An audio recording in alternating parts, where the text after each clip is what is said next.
सत्संग में आने से जन्मों जन्मों के पाप कट जाते हैं। सत्संग में आने से इंसान को खुद का मूल्यांकन करने का तरीका मिल जाता है। मैं कैसा हूं, मैं क्या करता हूं, क्या गलत है, क्या सही है, क्या करना चाहिए और क्या नहीं करना चाहिए। और कोई कह दे तो इंसान बुरा मान जाता है कि मुझे बुरा कहा तो कहा क्यों, मुझे रोका तो रोका क्यों। लेकिन जब संत सत्संग सुनाते हैं, सच्ची बात बताते हैं, तब इंसान को पता चलता है कि मेरे में ये कमियां और ये अच्छाइयां हैं। क्योंकि संत किसी का नाम लेके नहीं कहते, वो सांझी बात कहते हैं। पता सबको चलता है कि मेरे में ये कमियां हैं, मेरे में ये कमियां हैं। कोई मान के उनको दूर कर लेता है और कोई ढीठ बेशरम बन के फिर से वही काम करता रहता है। फर्क क्या होता है फिर? एक बंदा वचन सुन के अपनी कमियां दूर कर लेता है तो मालिक के प्यार से अंदर बाहर से माला माल हो जाता है। उसका मन उसे कभी भी तंग नहीं करता। किसी गम चिंता में वो डरता नहीं, थकता नहीं, ऊबता नहीं। जिंदगी नीरस नहीं होती। कहने का मतलब एक दूसरा होता है, सुनता है, हाँ जी करता है, लेकिन सिर्फ जी हजूरिया, सुना समझा, मानने के नाम पे फिर वहीं का वहीं। ऐसे इंसान का मन बार बार हावी होता रहता है। परेशानियां, टेंशन उसकी बनी रहती है। बेवजह, बिना वजह वो दुखी परेशान होता रहता है। तो फकीर राम की बात सुनाते हैं, जो सुन के मान लेते हैं उन्हें अंदर बाहर कोई कमी नहीं रहती, और जो हाँ जी करके मानते नहीं, फल उन्हें भी सत्संग में बैठने का मिलता है, पर अगले जहां में आत्मा को, इस जहां में वो खुशियां हासिल नहीं कर पाते। तो सत्संग में संत ऐसे कौन से वचन कहते हैं जो मानने चाहिए? आप रूटीन बनाओ। आप रोजाना क्या क्या करते हो, क्या क्या करना चाहिए। रोजाना, अगर रोजाना आप ऐसा करते रहोगे और उस रूटीन में, दिनचर्या में राम का नाम शामिल जरूर कर लो। 5 मिनट, 7 मिनट, 10-15 मिनट, आधा घंटा, बाकी टाइम जितना ज़्यादा देना है वो आपकी इच्छा। तो आप वो टाइम निश्चित कर लो। खुला टाइम रखने से राम का नाम नहीं जपा जाता। जिस टाइम राम नाम जपना होगा, 1000 कार्य और आ जाएंगे। अगर फिक्स है कि हाँ भाई सुबह 5 से लेके 10-15 मिनट, आधा घंटा मैं जाप करूंगा, तो नेचुरली आप जाप भी कर पाएंगे और राम नाम का फायदा भी उठा सकेंगे। खाना खाते हैं आप, सुबह उठते आदत होती है, कई चाय के बिना उठते ही नहीं, और नाश्ता खाना खाते हैं, दोपहर का खाना, रात का खाना, चाय दूध जो भी चलता रहता है, सबके लिए आपने टाइम फिक्स कर रखा है। तो राम नाम के लिए क्यों नहीं? तो ईश्वर की भक्ति के लिए टाइम देना बहुत जरूरी है। शाम का समय भी फिक्स करो। अगर आप ज़्यादा बिजी हैं तो सोने से 10 मिनट पहले जाप कर लो, आधा घंटा पहले जाप कर लो।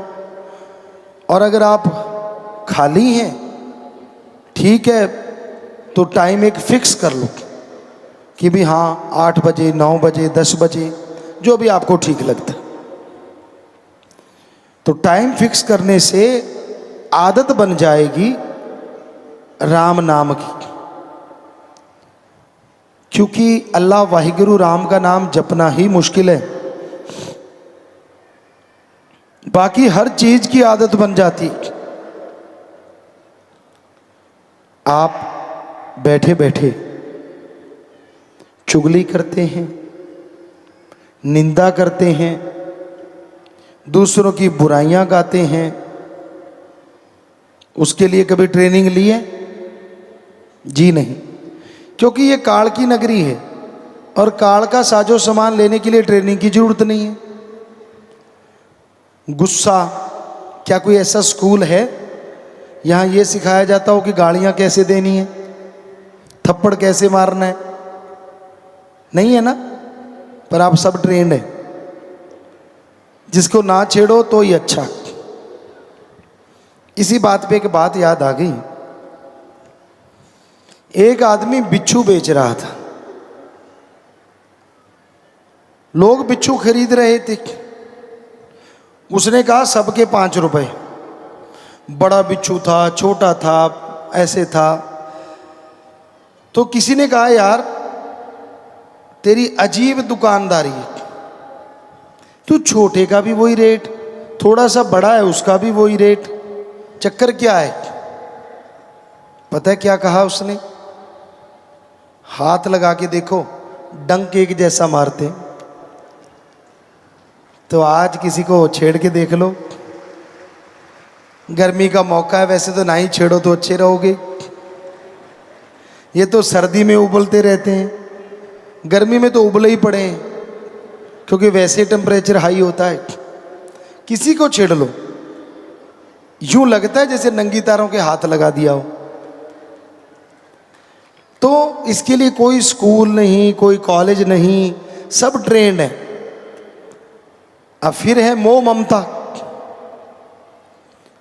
अब बच्चा होने वाला है, माँ को कोई ट्रेनिंग थोड़ी ना देता है कि बच्चे से मोह कैसे आएगा। ये नेचुरल है।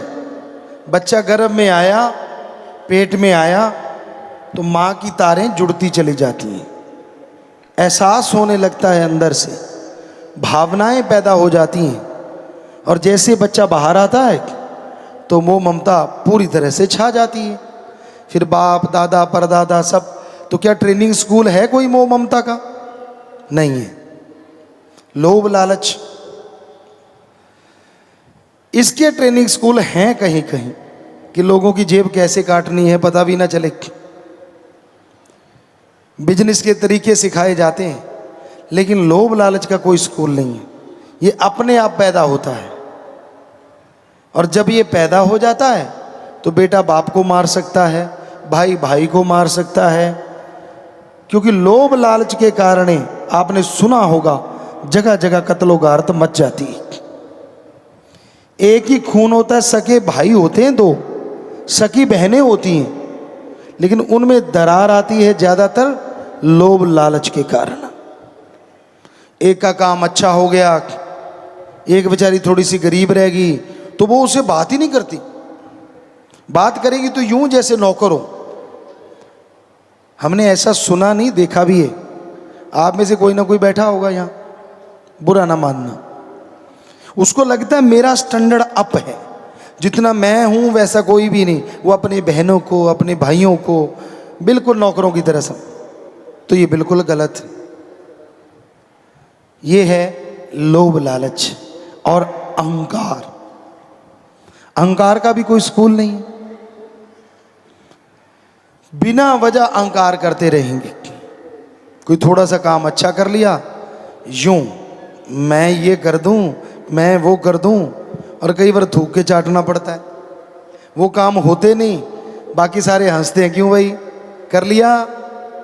ये बड़बोले ना बनो तो ठीक नहीं। ज़्यादा बड़बोला बनते हो, ज़्यादा अहंकार दिखाते हो तो दुखी होना पड़ता है। ईगो और अणख गैरत दो अलग चीजें हैं। गैरत होती है बंदा एक बार पर्ण कर ले, जान जाए तो जाए, पर वो पर्ण ना कभी जाए। ये है हमारी संस्कृति। पीर फकीर के सामने अगर पर्ण कर ले तो फिर तो बदलने का कोई मतलब ही नहीं है कि हाँ मैं ये कर्म नहीं करूंगा, तो नहीं करेगा, बस भूल जाओ कि वो कर्म है भी। जो ऐसा करते हैं वही इस जहान में, अगले जहान में रूहानियत की बहुत ऊंची पदवी को हासिल करते हैं। यानी यहां तमाम खुशियां मिलती हैं, बेगम रहते हैं, खुश रहते हैं, और अगले जहान में भी माला माल रहते हैं। अहंकार को मार है। जो कोई अहंकार करता है उसे मार पड़ती है। कभी भी आप देख लो, पानी जो होता है वो टीलों के ऊपर नहीं बल्कि नीची जगह आके इकट्ठा होता है। पहाड़ों की चोटी पे नहीं रुकता, नीचे बनी झील पे भर जाता है।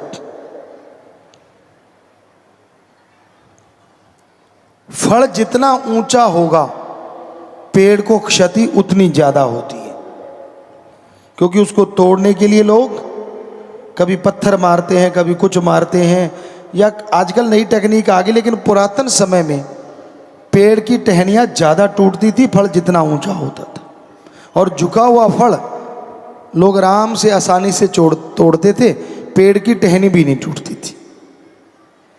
तो अहंकार को मार है। अहंकार ना किया करो।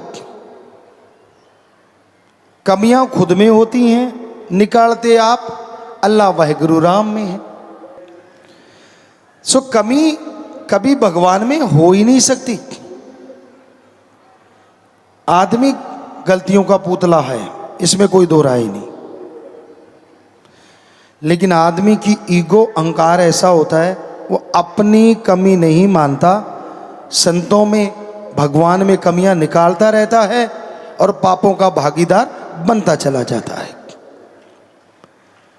इसलिए अपने गिरेबान में देखिए, चारपाई के नीचे कहते ना निगाह मारनी चाहिए, दिए तले अंधेरा। दूसरों को ज्ञान देने से बेहतर है पहले खुद उस ज्ञान में डूब के अपने आप को पवित्र बना लो, फिर दूसरों को ज्ञान दो। आजकल ये बातें आम होती हैं, बात पे बात ख्याल में आ गई। जहाज में बैठते हो आप, कभी ध्यान दिया आपने, वहाँ एक अनाउंसमेंट होती है कि ऑक्सीजन की कमी आ गई तो मास्क बाहर आ जाएंगे। किसी और के मास्क चढ़ाने से पहले खुद का चढ़ा लो। तो वही बात है, किसी और को ज्ञान देने से पहले पहले खुद अमल कर लो, फिर दूसरों को ज्ञान देना। अगर खुद अमल नहीं करते, अगर खुद आप ज्ञानवान नहीं बनते, तो दूसरों का ज्ञान देने का कोई फायदा नहीं होता, क्योंकि जब वो आप में वो कमियां देखेगा तो वो भी बदल जाएगा। इसलिए संत ज्ञान बताते हैं, क्योंकि गुरु की कृपा से, सतगुरु की दया में रहमत से, सतगुरु उनके अवगुणों को, उनकी बुराइयों को 100% साफ कर देता है और फिर वो ज्ञान देते हैं, भक्ति करते हैं, तो जो भी कोई उनकी बात मानता है उसके अंदर बाहर माला माल होता चला जाता है। पर गुरु एक ही होता है, गुरु की डार नहीं होती। थोड़ा सिमरन करने लग गए, थोड़ी भक्ति करने लग गए, इसका मतलब ये नहीं होता कि वो गुरु बन गया। गुरु की निगाह में तो सिर्फ गुरु को देखो, उसका बराबर किसी को दर्जा मत दो। अगर ऐसा आप करते हो तो भक्ति कटती है, क्योंकि गुरु पैसा नहीं लेता, गुरु चढ़ावा नहीं लेता, गुरु धर्म जात मजहब के नाम पे लड़ाता नहीं, गुरु कभी किसी को गलत रास्ते पे चलाता नहीं। तो इसलिए गुरु को मानते हो अच्छी बात है, पर गुरु की भी माना करो, ये सबसे अच्छी बात है। सिर झुका देना, सजदा कर देना, ये रीत है, ये इज्जत करने का एक तरीका है। लेकिन वचन मान लेना, ये रूहानियत पे तरक्की करने का तरीका है। दोनों का एक साथ होना जरूरी है, क्योंकि अगर सत्कार नहीं भगवान के लिए तो भावना पैदा नहीं होती, और भावना नहीं तो बिना भावना के किया गया सुमरन किसी काम का नहीं। जब आप राम का नाम जपते हो तो राम में ध्यान दिया करो। सत्संग में बैठे बैठे लोग अपनी निगाह को घुमाते रहते हैं। अब आपकी आंखें हैं, जितनी मर्जी घुमाओ, लेकिन ये आंखों की एक गड़बड़ है। जिस चीज को देखती हैं उसका मोह पैदा कर देती हैं, फिर आप देखना शुरू कर देते हो, ये कौन है, ये कैसा है, ये ऐसा होगा फिर वैसा होगा, अच्छा ये मुझे देख रहा है या देख रही है। तो आपके हाव भाव बदल जाते हैं। आप थोड़ा सा यूं करके बैठते हैं, अच्छा क्यों, तेरे पर निकला है क्या? अरे भाई, जैसा तू है वैसा ही अब है और वैसा ही रहेगा, कुछ अलग से नहीं हो गया तेरे।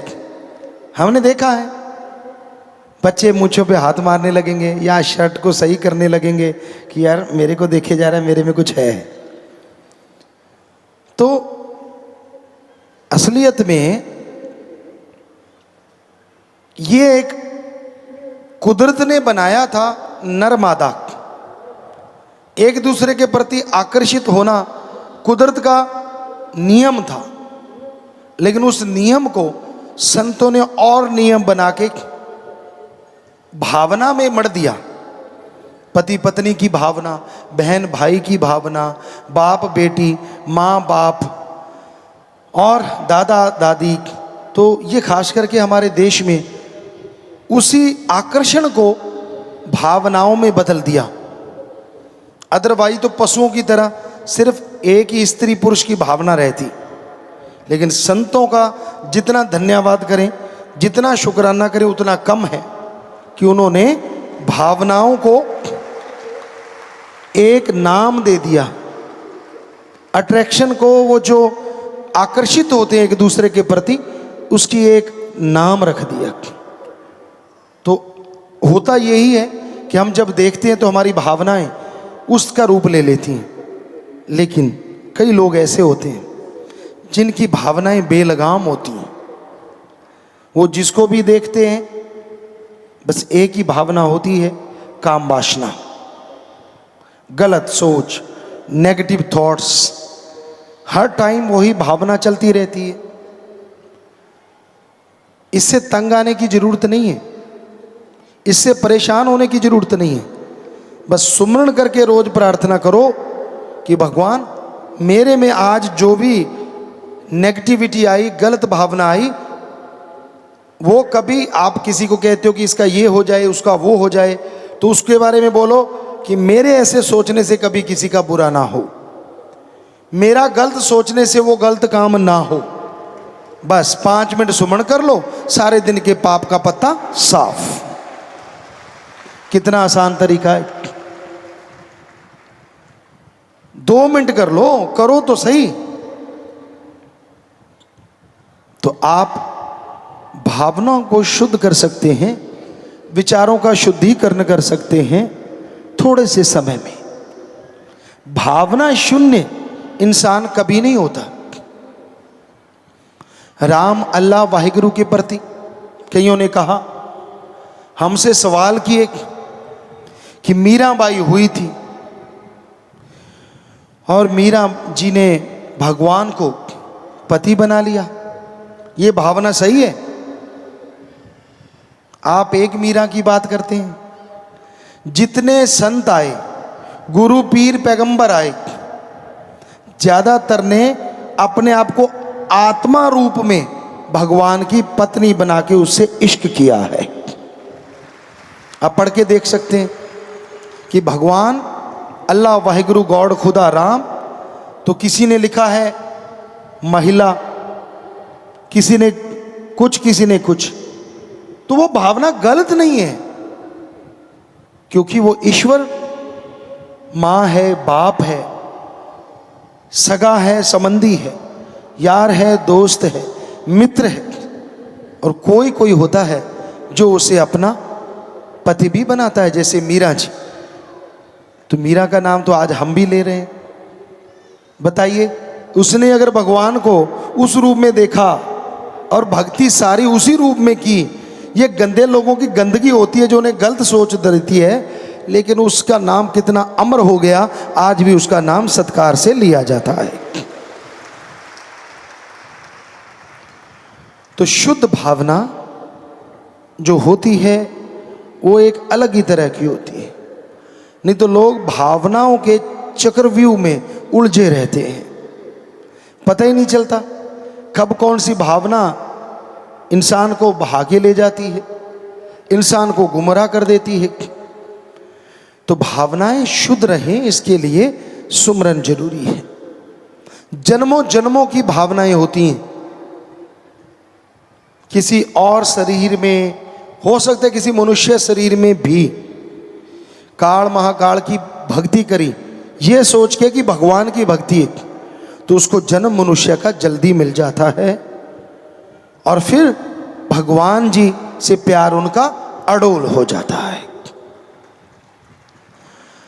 भगवान का प्यार किसी को गुमराह नहीं करता, भगवान का प्यार किसी को धोखा नहीं देता, भगवान का प्यार कभी किसी को दुखी नहीं करता। अरे भगवान का प्यार तो सांप को हार में बदल देता है और जहर को अमृत में बदल देता है। पर कोई उससे प्यार करे तो ना, पैसे से प्यार, जमीन जायदाद से प्यार, पता नहीं किन किन चीजों से लोग प्यार में उलझे रहते हैं। हम नहीं कहते कि इनसे प्यार ना करो, करो, लेकिन एक हद से ना गुजर जाओ। अगर आप हद से गुजर जाते हैं तो आप दुखी रहते हैं। जो कहा जाता है कि बहुत ज्यादा बोलना अच्छा नहीं है, हद से ज्यादा, और हद से ज्यादा अच्छी नहीं है चुप। हद से ज्यादा अच्छी नहीं बरसात, और हद से ज्यादा अच्छी नहीं है धूप। आप धूप में बैठ जाओ, पकौड़ा तलते हैं ऐसे तल देगी। ज्यादा बरसात में बैठ जाओ, चमड़ी छिल जाएगी। एक हद होती है, इंसानियत की हद है। क्या अगर वो सारी जिंदगी में अच्छे नेक काम भले करता है तो लोग सारी उम्र याद रखते हैं, और हद से जरा सा इधर होके अगर कोई बुरा काम कर डालता है तो लोग कभी उसका नाम लेना नहीं चाहते। इसका उदाहरण है इतिहास में कैकेयी, श्री राम जी भगवान स्वरूप होते हुए भी अपनी मां कौशल्या के बाद में पहले कैकेयी के पांव के हाथ लगाते थे और इंसानियत की रेखा से जरा सा इधर हुई, मोह ममता में पड़ गई, राम जी को उसी को वनवास दिला दिया। आज हमें नहीं लगता यहां जितनी लड़कियां बैठी हैं किसी का नाम कैकेयी होगा या मंथरा होगा, नहीं है। क्यों? क्योंकि कोई नाम लेना पसंद नहीं करते जब लोग इंसानियत से गिर जाते हैं। और कौशल्या पता नहीं कितनों के नाम होंगे। सो कहने का मतलब सच्चाई यही है, वास्तविकता यही है कि इंसानियत पे रहो। इंसानियत से हट गए तो आप दुखी होते रहोगे, परेशान होते रहोगे। दिल में भावना रखो दूसरों को खुश करने की, लेकिन उस खुश करने के लिए अगर मर्यादा भंग होती है, अगर इंसानियत से हैवानियत या शैतानियत में आप जा रहे हैं तो कभी भी किसी को खुश करने की जरूरत नहीं है। अच्छे कर्मों से खुश करो, मर्यादा में रह के खुश करो, ये है इंसानियत। ईश्वर ने अगर आपको ओहदा बख्श दिया, आप बड़े ऑफिसर हैं, कोई राज पहुंच है, भगवान के भक्त हैं, तो आपका फर्ज है रोते हुए के आंसू पहुंचना और उसके दुख दर्द को दूर करना। तो भगवान से आपका प्यार और बढ़ता जाएगा और खुशियों से माला माल होते जाएंगे।